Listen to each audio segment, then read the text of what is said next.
Hi, my name is Sue Harrison, and I'm going to give my book report on Urban Homesteading, Heirloom Skills for Sustainable Living. It was written by Rachel Kaplan with Ruby K. Bloom. It was published in 2012 by Skyhorse Publishing. When I first heard the term sustainable living, I wasn't quite sure what to expect.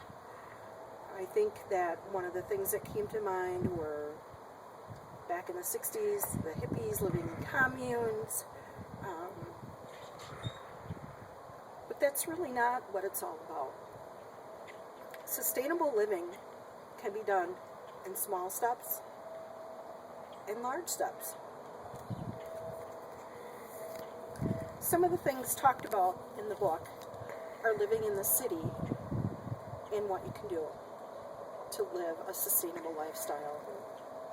Many of the fruits and vegetables we now buy from the stores are filled with toxins, not only from the soil they're grown in, but from the pesticides that are used in and around them. Fruit that is imported from other countries often don't have the same laws that we do and regulations as far as the pesticides used. Large-scale agricultural operations are not favorable to our land. They are destroying our lakes, our forests, our rivers, and our streams. Most of that is in the form of runoff. There are simple steps one can take, even if you do live in the city and the space is an issue. One of the things the book talks about is container gardening. Picking a plant that's easily grown, such as beans or squash or tomatoes, is a good first choice. One of the things I really liked about the book is it encouraged people to try. Expect to fail, but it's just that you tried. Selecting a container is really important. Plastic containers hold on to the moisture a little bit better, and making sure that you have enough room for that root to grow deep and spread is really important. One of the things I think a lot of people miss when they container garden is that they don't loosen up the soil.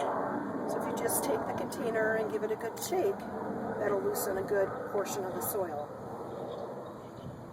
Some of the other ideas in the book that just simply amazed me was a research study done in 2009 with 6 families from the San Francisco Bay Area. It took just the 6 families, but over the course of 1 year, they produced 3,000 pounds of consumable food. They foraged 1 ton of fruit, and many of the items in their home were recycled and reused. I feel that one of the things I disagreed with most in this book was that the families would go into dumpsters and actually find their fruit and vegetables. But it also, on the other hand, it concerns me that we're throwing away food that can be reused, if not eaten, because I do appreciate that the laws are there to protect us, but to also be used for compost. Much of our fruit, our vegetable, our peelings go in the garbage when it's absolutely free and healthy for our soil. At my home, I've started a small compost pile. It began with just the leaves that had fallen. We didn't have a fancy bin, didn't have the money to really spend on it, so we took some chicken wire and fashioned our own. It has really made a difference with the soil. I do throw my vegetable peelings back there, but you want to be really careful not to add meats or attractants for other animals. Some of the book talks about planting an urban orchard. Some trees can be planted in containers, which really surprised me. There are some varieties of dwarf apples and just plain everyday apple trees. When when you do plant a tree in a container, again, it's really important that you loosen up those roots, that you have a big enough container to contain those roots. And pruning is a very big part of successfully having an orchard in an urban location. Sometimes people raise livestock at their home. It's really important that first, before acquiring any of the animals, that you do check with your city zoning and ordinance laws. Where I live, you're allowed to have 3 chickens. One of the things you want to be aware of is you're going to need a good place for the chickens to live, or animals. It needs to be predator proof, it needs to be weatherproof, and easy accessible.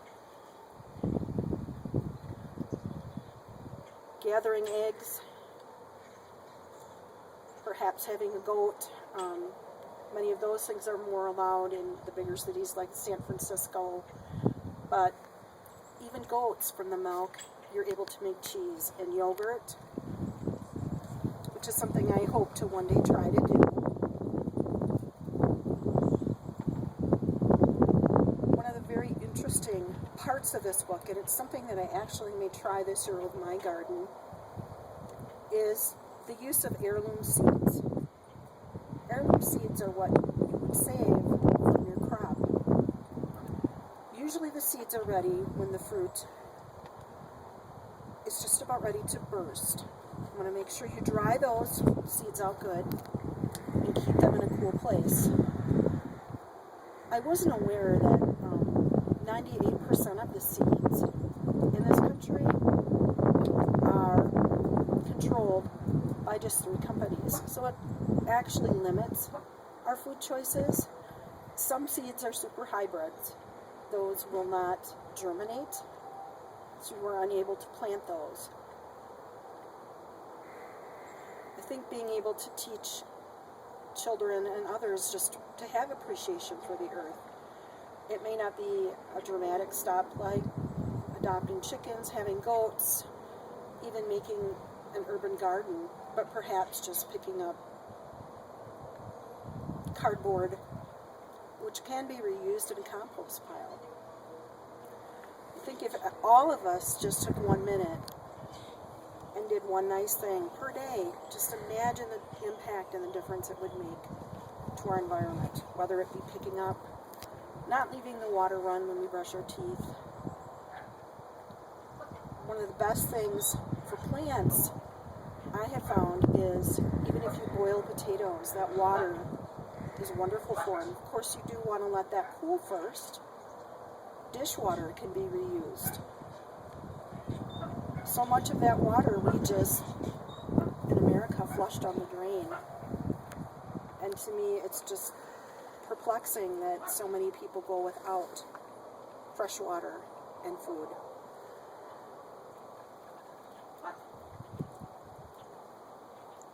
I want to thank you for listening to my presentation. Happy planting if you choose to plant. There's many little tips that I have learned along the way. One of the things I may try is, I really enjoyed the section on natural pest control.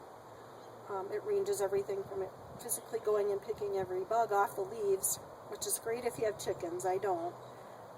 Chickens love the slugs, to cutting a cup, a styrofoam cup, to about this size, or using a cap, such as a peanut butter jar cap, filling that with beer and nestling that down in the soil.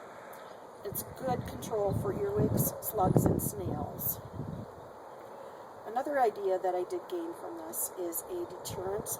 Where I live, we have a lot of deer, and the deer population is concerning. They're more and more friendly each year, getting closer and closer to our home. And by using just things you have around the house, cayenne pepper, water, and a few other materials, you could create your own insecticide, which is not going to harm the environment.